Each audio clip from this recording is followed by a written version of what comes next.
शिवराज दिवटे मारहाण प्रकरणामध्ये धनंजय मुंडेंच्या गुंडांचा हात. करुणा मुंडे यांनी धनंजय मुंडे यांच्यावर गंभीर आरोप केलेला आहे.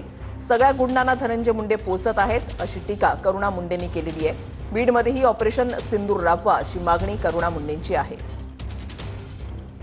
शिवराज दिवटे याला मारहाण झाली आहे आणि स्वतः धनंजय मुंडे यांनी सुद्धा भेट घेतली आहे आणि मकोका लावण्याची मागणी केलेली आहे. काय म्हणाल? मकोका नाही, मी बोलते देवेंद्र फडणवीस साहेब, बीजेपी कडून माझी एकच हात जोडून कडकडीची विनंती आहे.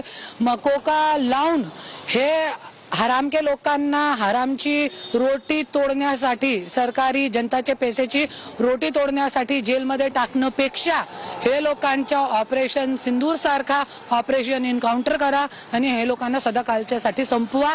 आणि हे जे धनंजय मुंडे सारखे गुंड प्रवृत्तीला प्रवृत्त करणारे आणि वाढवणारे जे लोक आहे ह्यांच्यासाठी पोलीस प्रशासन नाही चाहत. नक्कीच, पण ऑपरेशन सिंदूरची तुम्ही त्या ठिकाणी मागणी करतायत, काय नेमका तुमचा आरोप आहे? और अभी जैसे आपको मीडिया पे मैंने वीडियो दिखाया, एक नहीं है, ये दूसरा व्यक्ति का वीडियो है, वो दूसरा है. ये शिवराज दिवटे दूसरा है.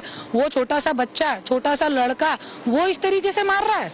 8 लोग मिलके मारते हैं और वो ते 8 लोग जेल मध्ये टाकून मोक्का लावा. अरे तुमच्याकडे जरी मोक्का लावून तुम्ही 800 लोकांना जरी जेल मध्ये टाकला तो 8000 परत तयार आहे तुमच्याकडे.